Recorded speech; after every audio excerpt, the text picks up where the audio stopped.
আপনি কি জানেন যে একজন ব্যক্তি তার সম্পূর্ণ জীবনে প্রায় ৩৮৬টি বন্ধু বানায়, কিন্তু এই ৩৮৬ জন বন্ধুর মধ্যে থেকে কেবলমাত্র একজন বন্ধুই তার সাথে দীর্ঘ সময় অবধি বন্ধুত্ব বজায় রাখে। আর আপনি কি জানেন যে যখন কোনো ব্যক্তিকে কোনো নতুন পেন দেওয়া হয় তো তার মধ্যে থেকে 97% লোক সেই কলমটি দিয়ে সবথেকে প্রথমে নিজের নামকে লেখে, কারণ সাইকোলজির হিসেবে পৃথিবীর প্রতিটি ব্যক্তি নিজের নামকে সবথেকে বেশি পছন্দ করে। আজ এই ভিডিওটিতে আপনি এমন 10টি অ্যামেজিং এবং ইন্টারেস্টিং সাইকোলজিক্যাল ফ্যাক্টকে জানতে চলেছেন যেগুলিকে জেনে আপনি নিশ্চয়ই অবাক হবেন। So let's begin. ফ্যাক্ট নম্বর 10। যদি আপনি চান যে কেউ যেন আপনার সামনে মিথ্যে কথা না বলে তো আপনি ব্যাস এই কাজটি করুন। আপনি যখন সেই ব্যক্তির সাথে কথা বলবেন তো আপনি তার চোখের দিকে না তাকিয়ে বরং তার কপালের দিকে দেখুন। এতে হবে কি, এতে সেই ব্যক্তি তার কনফিডেন্সকে হারাতে শুরু করে এবং তারা ভাবে যে যদি সে মিথ্যে কথা বলে তো সে ধরা পড়ে যাবে, তাই সে মিথ্যে বলা বন্ধ করে দেয়। আর এর সম্ভাবনাও কমে যায় যে সে আপনার সামনে মিথ্যে বলবে। ফ্যাক্ট নম্বর 9। আপনি কি কোনোদিন এই বিষয়টিকে নোটিস করেছেন যে যখন কেউ আপনাকে ইগনোর করে তখন আপনি সেই ব্যক্তির ওপর আরও বেশি করে ধ্যান দিতে শুরু করে দেন? আপনার সমস্ত অ্যাটেনশন সেই ব্যক্তির ওপরেই চলে যায়। তো এমন কেন হয় যে সেই জিনিসকেই আমরা বেশি চাই যে জিনিসকে আমরা পাই না? তো এর সাইকোলজিক্যাল রিজন হলো এই যে আমাদের ব্রেন আনফ্রেন্ডলিনেসকে একটি চ্যালেঞ্জ বা গোলের মতো ভাবে। আপনি সেই সকল লোকেদের ওপরেই অবসেসড হয়ে যান যারা আপনাকে ইগনোর করে, কারণ আপনার ব্রেন এই ঘটনাটিকে একটি চ্যালেঞ্জ মনে করে নেয় যাকে আপনি অ্যাকমপ্লিশ করতে চান, অঙ্কের সমস্যার মতো। ফ্যাক্ট নম্বর 8। 20 লক্ষ পার্টিসিপেন্টসের ওপর করা একটি রিসার্চে পাওয়া গেছে যে একটি হেলদি বা ভালো রিলেশনশিপ থাকার অনেক বেনিফিটস রয়েছে। একটি হেলদি রিলেশনশিপ আপনাকে হৃদরোগ থেকে রক্ষা করে, আপনার মুড ভালো রাখে, আপনাকে হ্যাপি রাখে, ইভেন আপনার অসুখ বিসুখ হওয়ার সম্ভাবনাকেও অনেকটা কমিয়ে দেয়। কিন্তু এরই অপর দিকে একটি টক্সিক রিলেশনশিপ আপনার ফিজিক্যাল এবং মেন্টাল এই দুই হেলথের ওপরই খুব নেগেটিভ ইম্প্যাক্ট তৈরি করে।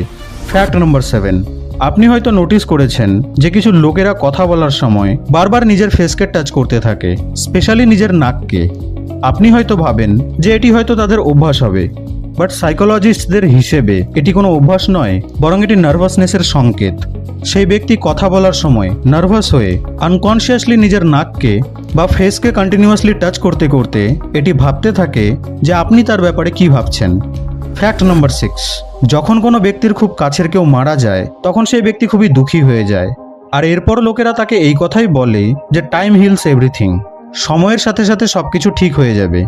কিন্তু সাইকোলজির হিসেবে সময় সবকিছু ঠিক করে না, বরং সেই ব্যক্তি নিজে সেই দুঃখ বা সেই লসকে সাথে নিয়ে বেঁচে থাকতে শিখে যায়। সেই দুঃখ তার অভ্যাস হয়ে যায় এবং মনে হয় যেন সব ঠিক হয়ে গেছে।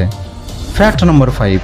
সাইকোলজির হিসেবে যে সকল ব্যক্তিরা সারাদিন বিজি থেকে নিজের কাজ করে, সারাদিন পরিশ্রম করে এবং রাতে কোনো পার্টি বা কোনো ফান অ্যাক্টিভিটি করে, তো এই সকল লোকেরা খুব বেশি একটা দুঃখবোধ করে না যে আজ তার টাইম ওয়েস্ট হয়ে গেল, বরং পরের দিন তারা নিজেকে আরও বেশি মোটিভেটেড ফিল করে।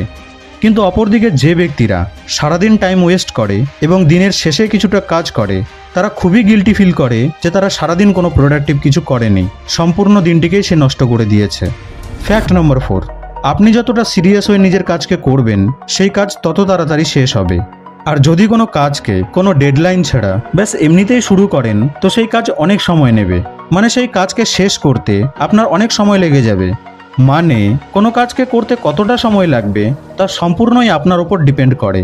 ফর এক্সাম্পল, আপনার সাথে প্রায়ই হয়তো হয় যে কোনো কাজ যা করতে খুব জোর 1 ঘন্টা সময় লাগবে, সেই একই কাজকে আর্জেন্টলি করতে আপনার 30 মিনিট লাগলো, আর সেই 1 ঘন্টার কাজই যা অতটাও আর্জেন্ট নয় সেই কাজকে আপনি 2 দিনে কমপ্লিট করেছেন।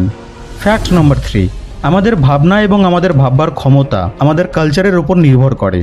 রিচার্ড ই নেসবেট তার বই দ্য জিওগ্রাফি অফ থটসে বলেছেন যে এশিয়ান এবং ওয়েস্টার্ন দেশের মানুষের মেন্টাল প্রসেস একেবারেই আলাদা। মানে দুটি দেশের culture, thinking, philosophy, education, social structure সমস্ত কিছুই আলাদা। ফ্যাক্ট নম্বর 2। আমরা ভাবি যে আমরা হয়তো আমাদের সমস্ত ডিসিশন অনেক ভেবে চিন্তে নিই, বাট সাইকোলজির হিসেবে আমরা আমাদের বেশিরভাগ ডিসিশনই আনকনশিয়াসলি নিই।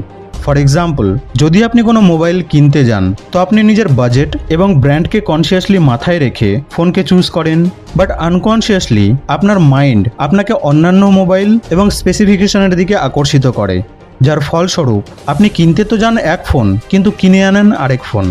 ফ্যাক্ট নম্বর 1। যখনই কোনো নিয়ম আমাদেরকে খুব স্ট্রিক্ট মনে হয় বা যখনই মনে হয় যে আমাদের স্বাধীনতাকে আমাদের কাছ থেকে কেড়ে নেওয়া হচ্ছে, তো আমাদের মধ্যে থেকে বেশিরভাগ লোকেরাই সেই একটি নিয়মকে নয় বরং সমস্ত নিয়মকেই ভাঙার চেষ্টা করি।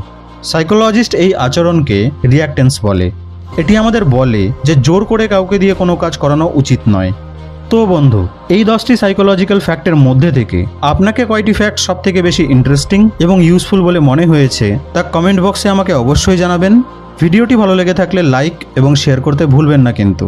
আপনাদের সঙ্গে আবার দেখা হবে নেক্সট ভিডিওতে।